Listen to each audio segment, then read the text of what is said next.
broadcasting across the U.S. and around the world. Good morning, radio friends. I'm Vern Sherd, and welcome to another edition of the Retro Oldies Brunch. This week, we'll be visiting the 1970s as we take you on a trip back in time to visit the year that was 1975. We'll include anecdotes about the songs and artists, and relive the year through music and news and entertainment briefs. During the showcase, we'll have our three-of-a-kind music trivia. We'll feature a forgotten 1975 hit from our radio vault, and we'll also have a long-distance dedication from one of our listeners. This week's showcase features a reunion of a Rock and Roll Hall of Fame duo who split in 1970, and the band who once paid $100,000 for a billboard to promote their new album. We'll begin the showcase with a British band whose lead singer Paul Carrack would go on to sing lead on songs by Squeeze, Mike and the Mechanics, and have several solo hits on his own.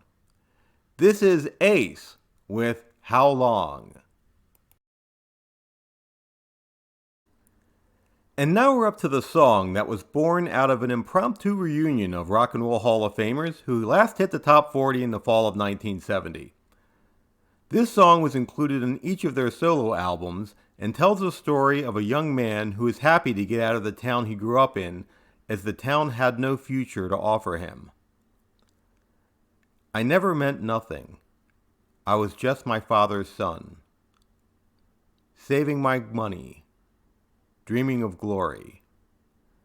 Twitching like a finger on a trigger of a gun. This is My Little Town by Simon and Garfunkel. Welcome back to the Retro Oldies Brunch. I'm Vern Sherd, and now it's time for a look back at the year that was 1975. The Vietnam War ends as communist forces take Saigon and South Vietnam surrenders unconditionally. Sony introduces Betamax videotapes and JVC introduces VHS tapes. Patty Hearst becomes most wanted and is arrested for armed robbery. And an R&B group consisting of 5 brothers who once opened for another R&B group consisting of 5 brothers, the Jackson 5, peaks at number 10 with their biggest hit. This is It Only Takes a Minute by Tavares. In 1970, this band spent $100,000 in a Times Square billboard that featured an image of the band in order to promote their new album called Closer to Home. The wild promotion paid off as a year later the band sold out Shea Stadium in 72 hours, shattering the Beatles' earlier record. In 1975, they peaked at number 4 with this hit. Here's Grand Funk with Bad Time. And now it's time for our long-distance dedication. Steve from Maryland emails us. Hi Vern, this is Steve. I live in Maryland, and my family and I love listening to your radio show. It's been fun reliving memories and learning the history behind the songs. I don't know if you remember me, but you did our youngest daughter Ashley's wedding in 2019. My wife Linda and I have known each other since childhood. We were high school sweethearts, and we'll be celebrating our 45th wedding anniversary on May 5th. Linda and I have been through so much together with raising our 4 children, all girls, and now we get to enjoy being grandparents. Linda is my soulmate and my everything, and after all these years, I still love that her face is the first thing I see in the morning and the last thing I see at night. Vern, you played a request for us at our daughter's wedding during dinner. That was our wedding song, but we didn't get a chance to dance to it because we were engaged in conversation with friends. Could you please play La La Means I Love You during your show?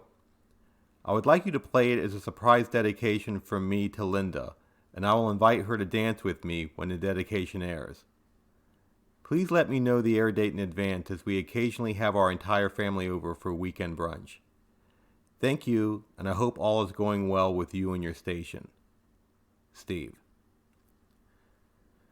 Well, Steve, thanks for your email. It was great to hear from you, and I'm thrilled to set this surprise up for you this weekend.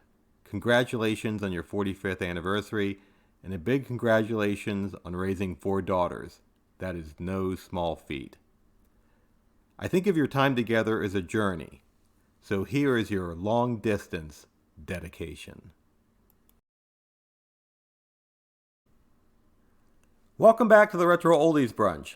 I'm Vern Sherd, and now it's time for another look back at the year that was 1975. The top movies were Jaws and One Flew Over the Cuckoo's Nest. All in the Family and Maude were the top TV shows. Moe Howard of the Three Stooges dies at age 77.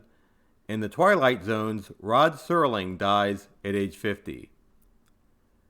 And number one this week in 1975 is a song that was originally a top 10 hit for Jerry Butler in 1960 called He Will Break Your Heart. The act got permission to remake the song and retitle it using the opening line of the song. Here's Tony Orlando and Dawn with He Don't Love You. That was Elton John, and that concludes this week's Retro Oldies Brunch, the year that was 1975. Be sure to connect with DJ Greyhound Radio on Facebook or LinkedIn. As I mentioned earlier, the DJ Greyhound Radio Groove will be returning Memorial Day weekend, and in 2 weeks, as a special music feature, we will preview some music tracks that you'll be hearing on the Radio Groove with background stories on selected tracks and artists. It's sure to be a fun, lively show. Until next time, radio friends, this is Vern Sherd saying, don't be afraid to aim high with your goals. Even if you come up short, you'll still end up at a better place. You're listening to DJ Greyhound Radio, playing the hits of the 60s, 70s, 80s, and 90s.